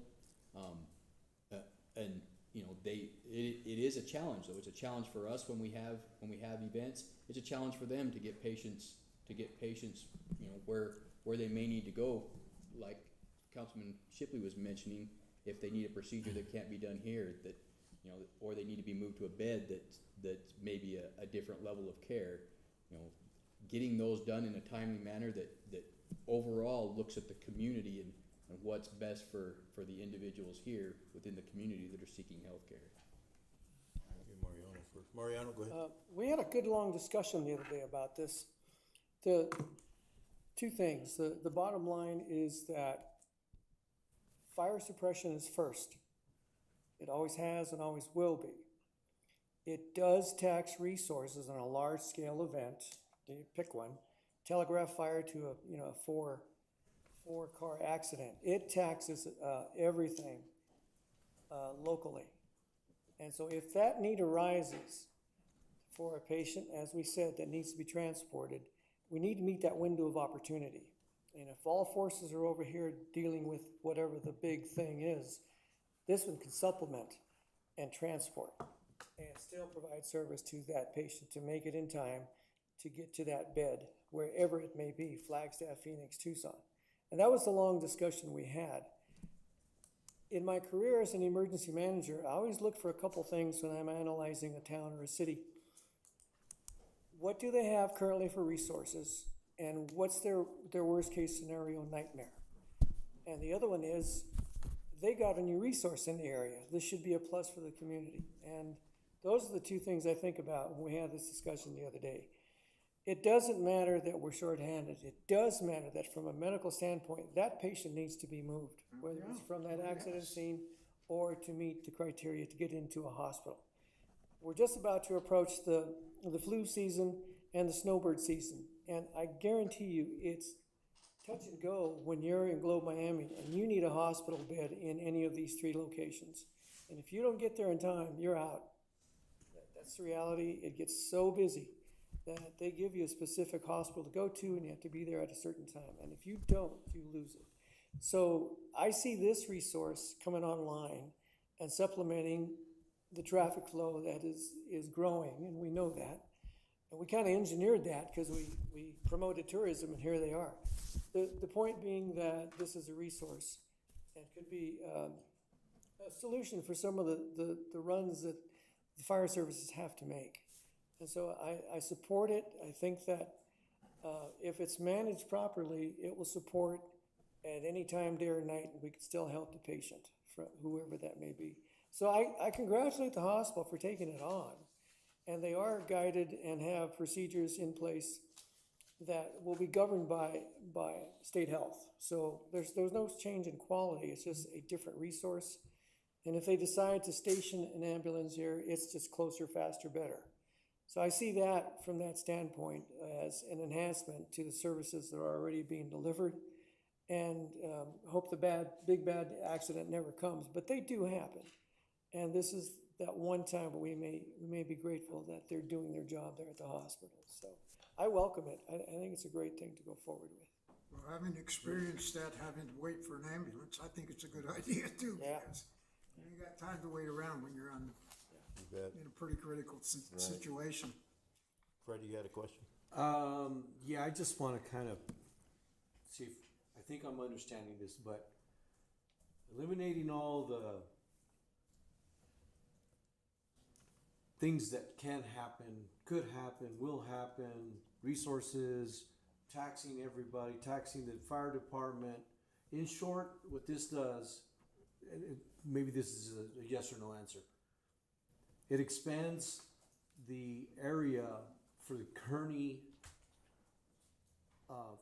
ambulatory agencies to work out into the Globe area. And essentially what it does is it's gonna give us additional ambulatory resources in this area. In a very limited scope. It's not, again, it's not, nothing related to 911 traffic for here. Okay. It is solely a resource for the hospital to move a patient from a transport. patient bed to a patient. Gotcha. Oh, Okay. yeah, Okay. hell with it, let's Yes, go we with won't that. be competing with No. them.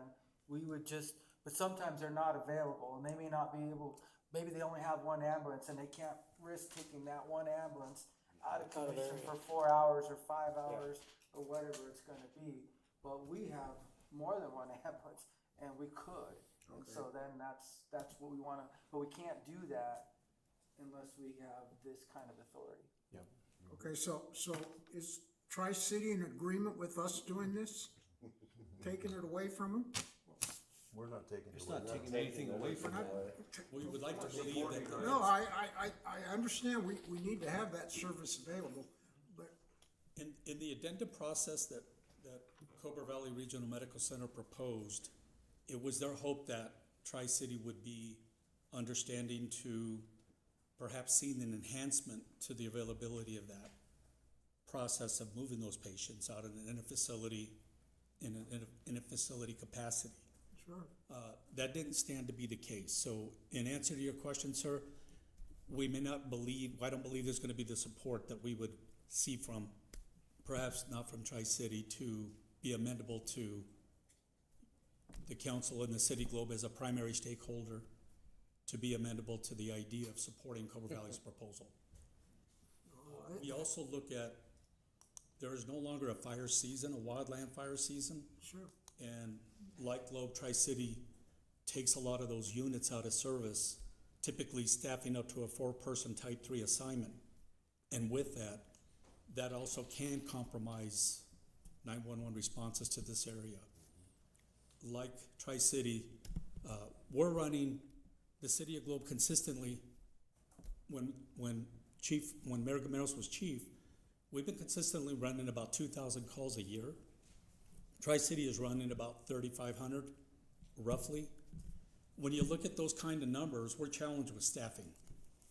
We have a lot of overlapping calls. We look to them for assistance, as I'm sure they also look to us for the assistance that we provide in a 911 capacity and the calls within the city, which is about 2/3 of the traffic to the CON area. So ourselves, we're looking to keep our units staffed and we're looking to keep those resources available. To be able to do that, we still count on Tri-City to expedite getting those patients to the hospital. That 911 would remain intact. We had a pretty extensive conversation, discussion about this in our work group, really into the weeds and detail, and really ultimately what this whole thing is about. Cobra Valley Regional Hospital is a major partner, major stakeholder with the City of Globe. And what this does, it really just enhances the availability of more personnel in our community. Not only for 911 calls, but for fire calls.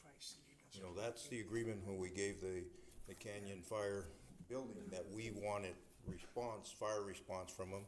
But if they're out not available, doing inter-facilities or wildland fire calls or whatever they're doing, then that doesn't really benefit us. And we're isolated here. We need the personnel. We have a major incident, we need personnel. And really with the hospital doing inter-facilities, that'll just keep them more available in our community to run the 911 traffic in our community. Go for it. Hell yes. Mr. Mayor, members of council, David, normally Tri-City will send out trucks when there's a fire call with 4-man crew. Typically, that has been their ability to respond to wildland assignments. Are you talking within the community? Yeah, within the community, but, Oh. but if they're transporting to the valley and/or at a wildfire, we've seen them send out trucks with what number of crew members? So I just want to make it very clear, when they handle a wildland assignment that, say, is an assignment that the state of Arizona was contacted to supply resources to, say, for instance, as our Type 3, our Engine 309 currently in California, we have 4 still staffing that unit. When Tri-City has those calls also being able to take, they're generally be able to handle and send a 4-person assignment to a wildland resource outside the state or outside the area.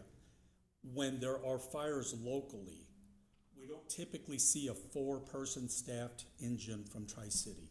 What we will get typically is an engine from both sides of the city of Globe, from their Station 11 in Claypole and the Station 41 in the Canyon area. But typically we only see 1 or 2 people that might be able to fill that. And normally we'd like to see a 4-person on that for NFPA guidelines and safety reasons. That doesn't always happen. It's a challenge. But if they had 4 people available, they would send 4. So right now, their standard staffing model is 4 people at each station. That's 2 on an ambulance, 2 on a fire truck. That's their standard staffing model. They have been working to try and get it to where they have 3 on an engine, 2 on an ambulance. You know, we still don't typically see that. We still see a 2-man engine response. You know, and in a rural area, it's a challenge when you go to do that. Back in the day, we staffed that type of model where we put 2 on one truck, 2 on another truck, because the volume of calls that we have overlapping, 1 call and then we receive a second call while that call is ongoing, it can be challenging to handle. That's one of the reasons why we put that light unit in service a few years back. Is we went to a 4-man engine company because our belief is that the more people I can throw at a incident right off the bat, the higher the likelihood of a successful outcome for that. But we also have to recognize that we get a lot of calls that come in while calls are ongoing, and if I can take and still throw a 3-man engine company at a fire incident while that 2-man truck is tied up on an EMS incident that came in 5-10 minutes before the other one did, we still have a good resource available. It's still a better chance of success than with 2 or with 1 person on that truck. So we're always going to face the resource staffing challenges. It's just when interfacility transfers occur, when we do look at wildland, and a reality for us, a reality for them is that we tend to rely on that revenue a little bit to supplement what we're doing because it helps to pay for equipment. It helps to alleviate some of that cost that's associated with providing the equipment in town. So, but in terms of the way we've looked at it, Chief Bejarano and I, as we've worked with this, if we can't staff here, it doesn't go. If we can't staff here, we will not send that truck out. And we've been in that situation. I've been asked about that situation a few times. And, that is our primary responsibility is here. As long as we can provide coverage here, as long as we have people that are coming in and backfilling those spots that are vacant, then we'll send it out. We'll gladly accept the revenue that gets generated as a result of that. But when we can add a resource into the community that maybe helps alleviate a portion of where that can occur, I think it's a win. It makes sense. And if I could add something real quick, Mayor, we're kind of victim of our own success. We're only a 25-bed hospital, but it's partially because we're what they call a critical access hospital, and that is what we're limited to. We cannot have more than 25 beds and be part of that program, but that program helps us keep the doors open because it compensates us more than we would be if we were not a critical access hospital. But as we add services, as we added more specialties, we're able to keep more patients. So our average daily census meant that we were somewhere about 12 to 15 beds that were full on an average day. Well, now we're getting to 25 beds full quite often. And because we're able to keep more people. So when we have someone that really needs a bed and we have someone that really needs to get out to somewhere else, we need to get them out as soon as we can to make room for the people that we can take care of. And so by having this ability, we're not trying to take anything away from Tri-City. But if they can't do it and we can, we just want to be able to do it. And so that's what we're really asking for. I'm all for it.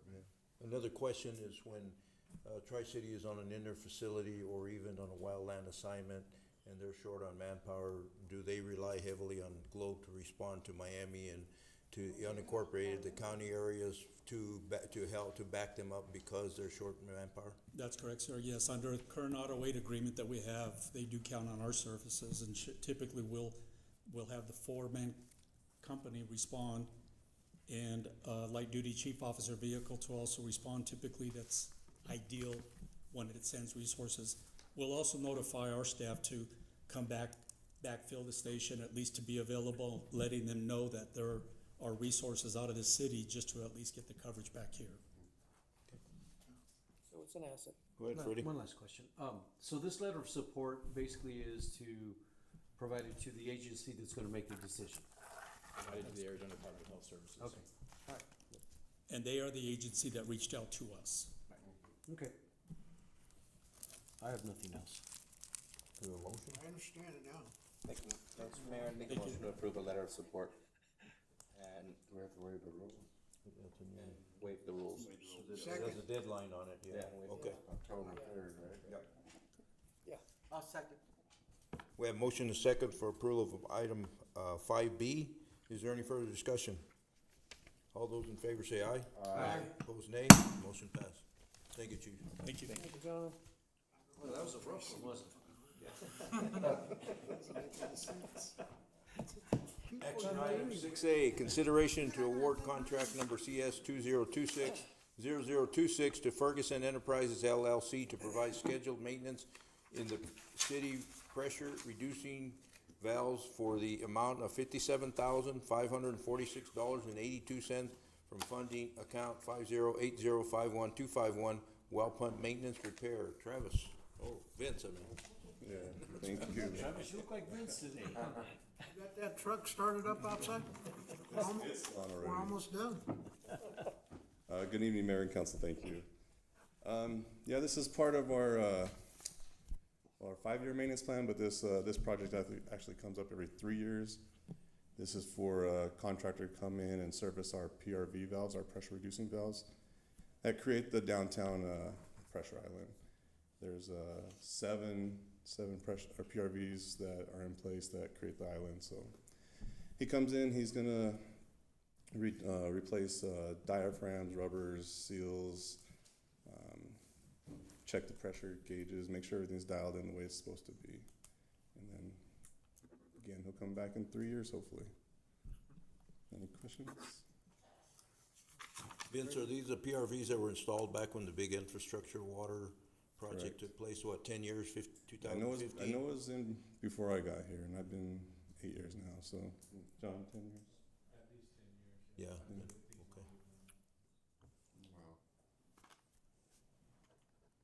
Any questions? No other questions or comments, and motion to approve and waive section 2-4-10A. Second? We have motion and a second for approval of item 6A. Is there any further discussion?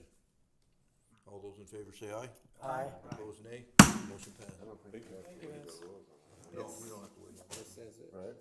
We don't have to waive the rules on that. That was an action item. That's an action. It asks It's for it. continuous, it's every 3 years, so. Item 6B. This is a long one, so bear with me. Better read it right. Possibly. Consideration and possible approval of Ledger GL budget amendments for fiscal year 2023-2024 budget required for the completion of the fiscal year 24 audit as follows.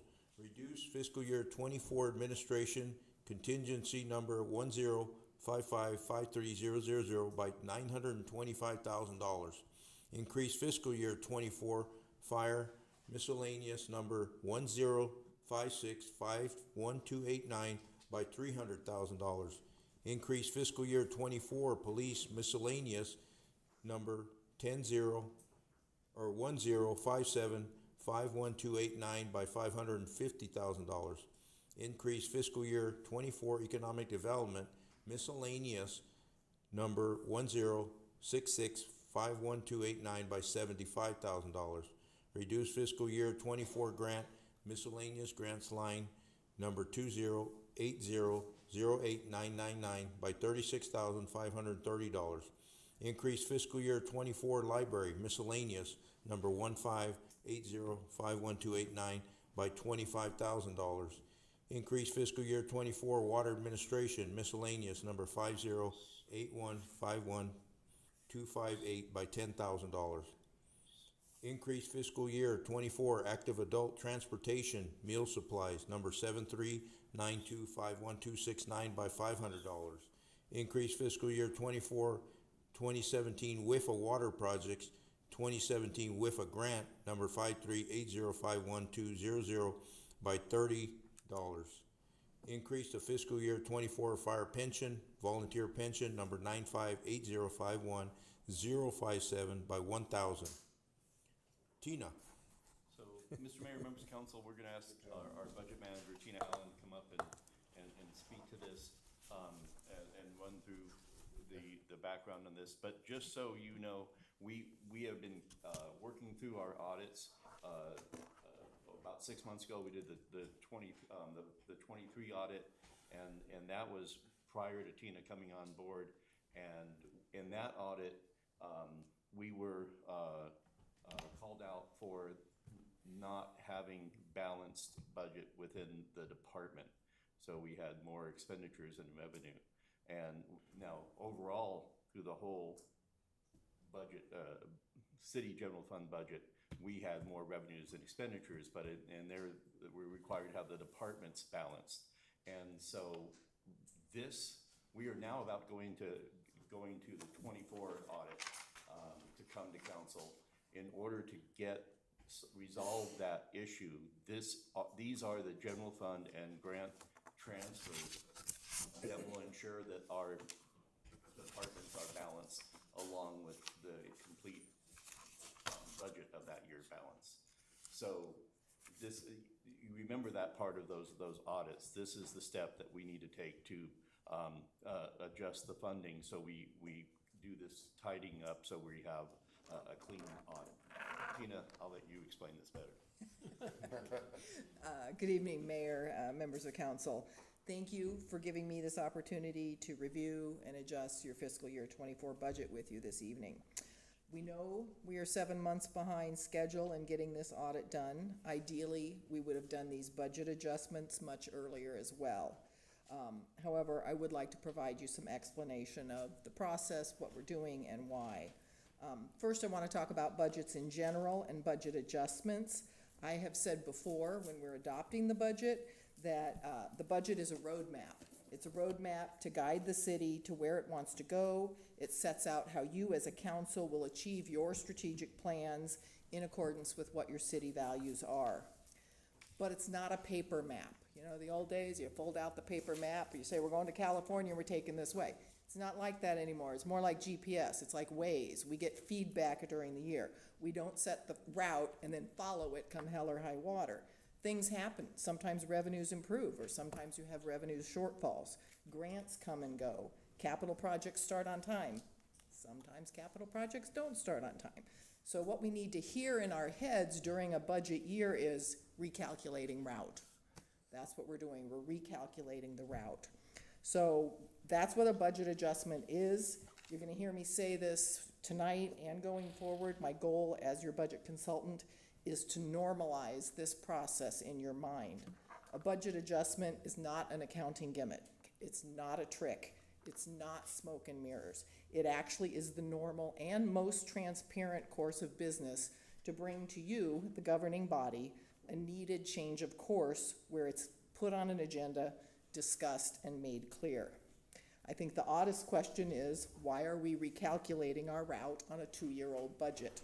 And that's what Paul answered. It's the state law and it's the auditors. We're going to avoid having that finding saying, hey, you overspent your budget by department. Today's agenda is simply to get our old roadmap into compliance and show the route that we actually took in fiscal year 24. Going forward, we're going to be doing this same thing again, hopefully soon, for the fiscal year 25 budget, and ideally by October, I would like to bring forward some adjustments even to the 26 budget, where we say, hey, we thought we'd spend this much on a capital project in 25, we actually spent more, less, we need to adjust the 26 budget so that those project dollars balance between 2 years. Again, this is and should be the normal course of business. So, going back to fiscal year 24, just a little history. I came on board in February of 23 to help you guys build your 24 budget. At that time, neither the 22 nor the 23 audits were completed. The fiscal year 23 budget was in some disarray in terms of how it was budgeted. I was drinking from the fire hose, just learning about the needs of each department and what the city's ability was to bring in revenue. We built a very conservative fiscal year 24 budget in terms of revenue, and that is always going to constrain your budget in terms of expenditures because you have to have a balanced budget, revenue to expenditures. And we were actually so far behind in posting revenues for fiscal year 23 that it was very hard to determine what money we were going to bring in fiscal year 24. The year is closed. Now we know we brought in a lot more revenue than the conservative revenue budget that we built of $15.5 million. And we also know that we've spent more in some departments and less in others. But the important message is that overall, you did not overspend your general fund budget, and you did not even spend any of the new revenues that you received. So just a quick summary is we budgeted revenues of $15.6 million. The actual revenues were over $17 million. You got new revenues of $1.4 million and some change, okay? Your budgeted expenses, exclusive of transfers and your contingency, was $15,194,144. Your actual expenses were $15,223,121. So that looks like an overage of $29,000. But remember, we had a contingency budget of $2.9 million. And on April 23rd of 2024, you approved the use of $45,000 of contingency for some pivot air equipment for the fire department. So that was an agenda item brought to council. We need the money. We're taking it from contingency. So really, your overage of $29,000 was really still a plus of $16,000. We should have been $45,000 over budget when we took that contingency money. We still ended up only $29,000. So, just again, let me talk briefly about that contingency. The 24 budget was built with a $2.9 million contingency. That was clearly lined out. You see that in that $53,000 contingency line that we're taking from right now. It's not ever to be spent without council approval. It wasn't. It ended the year with a budget of $2,855,000 because you took the $45,000. But we only went into that year with a fund balance carry forward of $2.5 million. So even that budget had a plan that said, hey, we got to make up at least $400,000 of our operating revenues needs to get set aside. So really at the end of the year, $400,000 of new revenues were put into that contingency. You made up that money. So really, while your revenues were $1.4 million over the budget, your revenues over your expenditures were $1.8 million. So you made up your contingency like that was your goal, as well as had that other money come to the fund balance. So the answer is we did all of these things. The revenues were good, the expenditures were on target, and so I just briefly want to talk to you about the budget adjustments that you're actually approving. We were over budget in 3 departments: police, fire, and economic development. I'm talking mostly about the general fund. I'll talk at the end just briefly about those extra line items. They do offset, they're offset by all the expenditures in the other departments, but we don't do 20/20 hindsight. You don't go back and say, oh, you know, the museum spent $60 less on postage, we're gonna take that and put it to, you know, that plus this, plus this, plus this, to add it all to every line item in fire. First of all, we would not be done with the mayor reading the motion, okay? We would be reading that motion until tomorrow if you were doing that. Plus, you're not, that's also, you're not trying to get that 20/20 hindsight. You don't go back and say, oh, look, we were brilliant. Everything we spent was exactly to the penny what we thought it was. So we are just using that expenditure authority in 2.9 because it's got the pot of money. It has the expenditure authority. It's going to stand out. We're taking that $925,000 from there.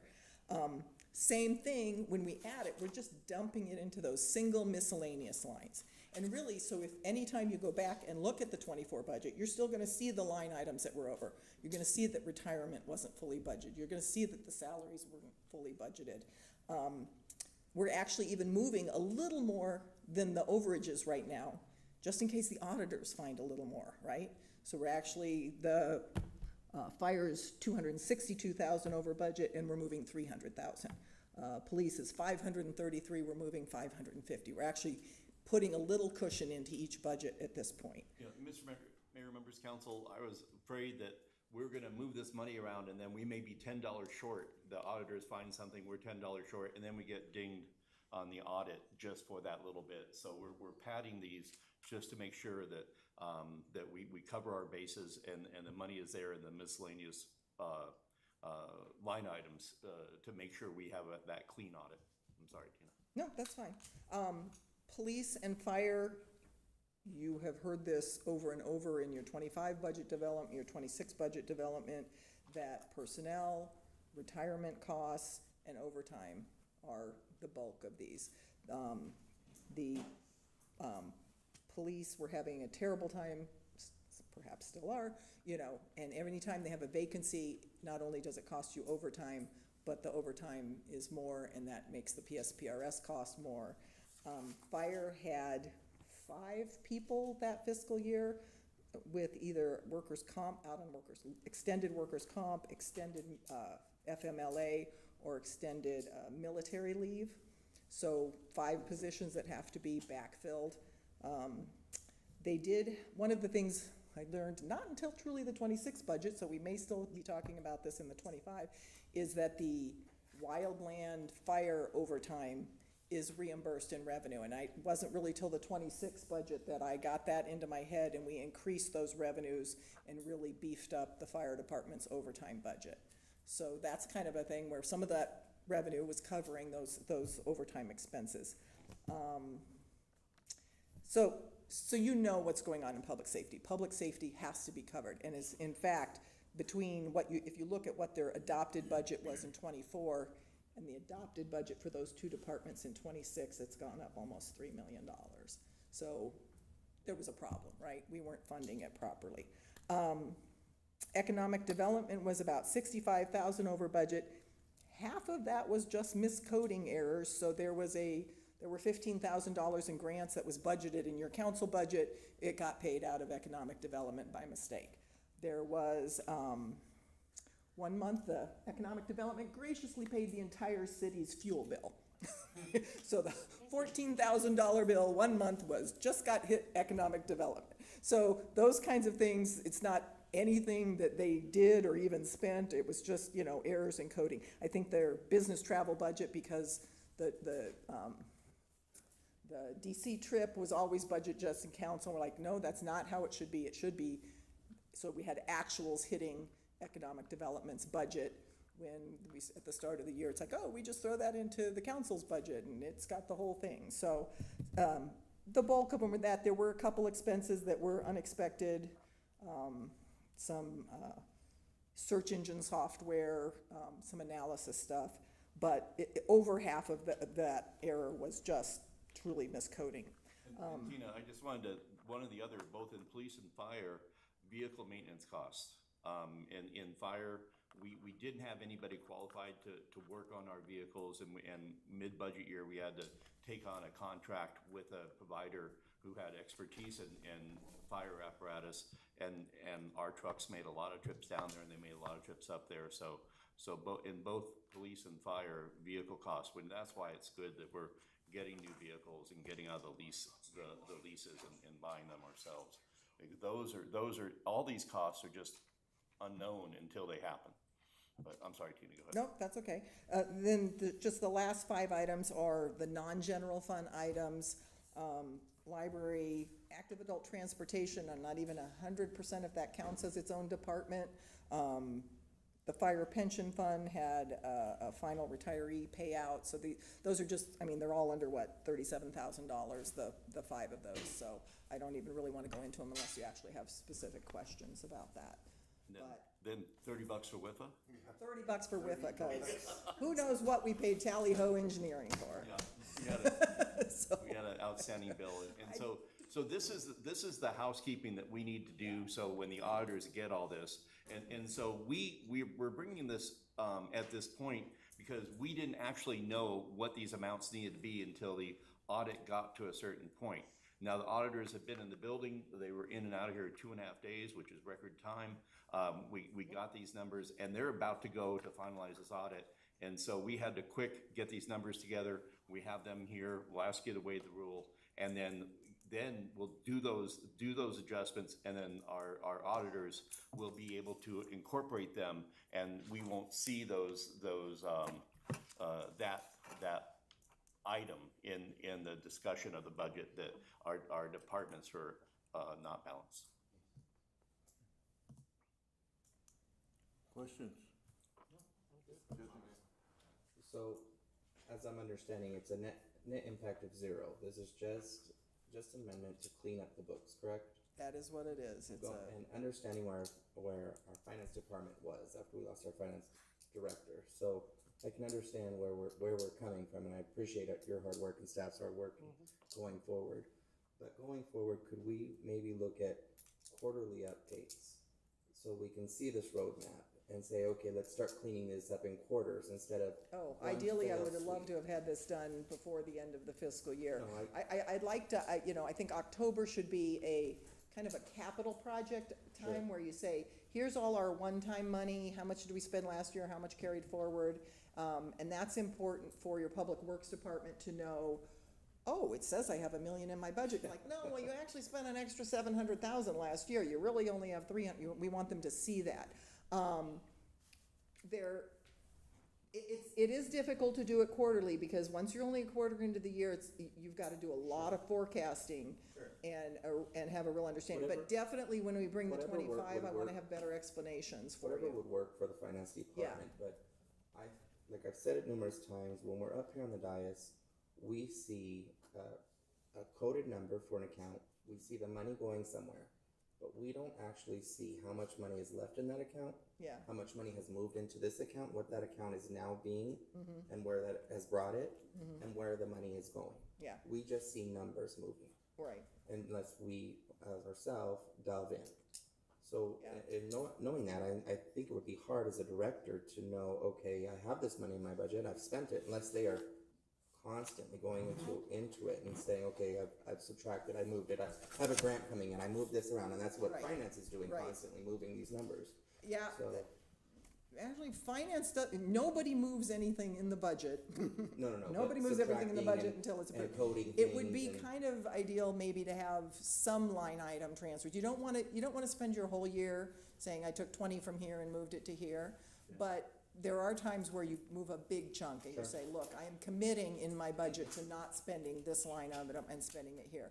I think, I'm not 100% sure, but I think there is some that, someone coming in to say something? Go for it. So I love it. I wanted to have a conversation with council and with Danny up here. Danny, some of the things that we're doing different than we did when we had 6 different employees in finance and many consultants. I know that we're doing better at coding and getting the money coded to the right. Coding errors are down. We have that straightened out. And then I know that something that Tina has taught us is if you're running low on money here, don't code it to money over here, because then we don't know how much we actually need. Just what keep coding it. we go zero, we'll go in the negative on that. Also in reimbursements and the view access. Do you want to talk more about any of these aspects that are going to make this a tighter budget, a more transparent budget? Good evening, Mayor, council members. We have started doing encumbrances, so whenever That's the other one. the departments come to us and say, we need to purchase, products for the streets or whatever, we will encumber that amount. So whenever they see their budget, that amount's not there, because it's already been brought to us and shown, hey, we're gonna need this money in the future, so they don't even know they have it to spend, because it's already spent as far as they see. We are trying to continually give each department a monthly budget, to let them know where they stand, so that they can see what expenses have been spent, what money has been brought in, things of that nature, so they know how much they still have to spend. I appreciate that. If they have any questions, they're always welcome to call us at any time. I mean, we're always here, so. I appreciate that, thank you. Yeah. And credit cards, we're much more current on our credit cards too. Okay. I was gonna add one other thing too, is that, when an item comes to you where we as a department say, oh, we want to tap contingency, the question should always be answered, are we tapping the contingency money, or are we tapping the contingency expenditure authority? Because those are two different things. When you bought the Pivot Air, we don't have the money, you're really spending the money. But if we came to you and said, someone just gave us a $200,000 donation, we want to spend it, we might come and say, we want to reduce contingency by $200,000 and move it somewhere, but we're not tapping your cash. So that's a question that should always get answered when you're talking about hitting the contingency line. And I think there's been a lot of fear, like, oh, we can't say, can't touch contingency. There are reasons to touch your contingency. There's reasons because you need something, you have a crisis, you have an emergency, then you actually are spending the money. And there are other times where, like this, we just need the expenditure authority. The money's out there. The money's in the savings in the museum. It's the savings here. It's the savings there. The cash is there. But we're just tapping into that contingency line just to get the expenditure authority and keep it down to a 6-line motion and not a 2,700-line motion. Appreciate that. Anything else? I got just a comment, a question, I guess.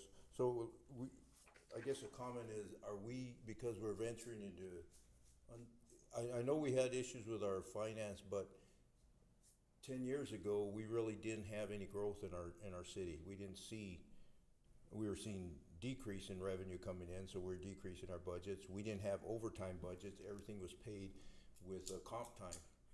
But now we're seeing this growth, we're seeing this revenue coming in, we're seeing grants coming in. Is that part of growth that we're seeing also that might be part of this, or is it just? It is. I tap my memory, but I believe when we built the 25 budget, I was not quite as terrified of your revenue budget at that point, right? So we did increase the revenues more, and that got spent out. I really want the 25 audit done. I don't want to say too much until the 25 audit's done, because we went into 26 with a belief that we had 4.2 million in fund balance. Now, it looks good. 24 looks good. I want to see what happened in 25 and make sure that that is true, because there are still, and there's cushions. Paul knows, I'm like, we got to be careful. We don't just, spend every dime we make. I would love to say every year we budget, every department comes in 1 to 2% under budget. You pick up 300,000, you build your next budget and say, oh, good, we'll buy 6 vehicles and 2 of these, and that's what we're going to do with that savings of 300,000. It's just the world. The world isn't like that, but we're trying to get there year after year. You just try and move the bar a little further and get closer to, I understand what my expenses are. One of the things I realized is that during the budget process, you're spending your whole year, you're building your whole budget on everything you know from July to February or March. And once the budget's adopted, I sort of wasn't, like, who cares what happens in April, May, and June until I, do the audit and reconcile the budget. there are some one-time bills that come in May of every year, and like year after year, they just don't get budgeted because they're not in there from, So learning to say, I gotta look at my whole year, and I've done that with Susie. We've put every expense in every line, found the things that just hit in, May that we need to budget for. And Mr. Mayor, Members of Council, when Tina and I were talking, she pointed out, when we have a conservative forecast, we have a conservative budget. We had a really good number of funds come in last year, and they let me go from 1.75 to 2.5 projection of growth. And it scares me to death, so. Yeah. So that's Better to under project and then reap those benefits, and it keeps everything tidy. Do we anticipate 2025 having similar transfers in the end too also? Oh, yeah, there will be transfers, because again, we know that, I think we had the same issues with police and fire. Well, we did a lot of changes at the beginning of 25 to help reduce those issues with police and fire, increasing the EMT pay, adding some salary market adjustments and things, but. And just so you know, we are on time with our audit, and with the 25 audit, we were within that framework, and we will start bringing those sooner. And again, I think the commitment, there's nothing wrong with us being more proactive, and when we know that we're out of whack in the departments, we bring that sooner rather than later. I would move to approve 6B. We have a waiver. Well, yeah, we need to waive, and waive the practice. Get the audit straightened out. Okay, we have motion second for for approval of item 6B. Is there any further discussion? I just want to thank our finance team and Tina, really for getting us through these times, and we appreciate it. Very grateful. And we still have Pat Walker out there looking out after us. We call at 5 o'clock with Pat, so we wanted to make sure that we were, we had our ducks in a row, so. All those in favor say aye. Aye. Opposed, nay. Motion passed. We got late agenda items, any? None. Second call to the public? Do we have any online? Nothing on second call to the public, but hopefully everyone saw the jetter truck out in the parking lot, about what, John, 700,000? And how many months? About over a year? Yeah, and that, we didn't buy that this last cycle, the cycle before, but it's gonna allow us to go out there and work on sewer lines and not have to pay $5,000 a pop to rent one. So is it still out there? No. Oh, they took it, I missed it. I got the trailer.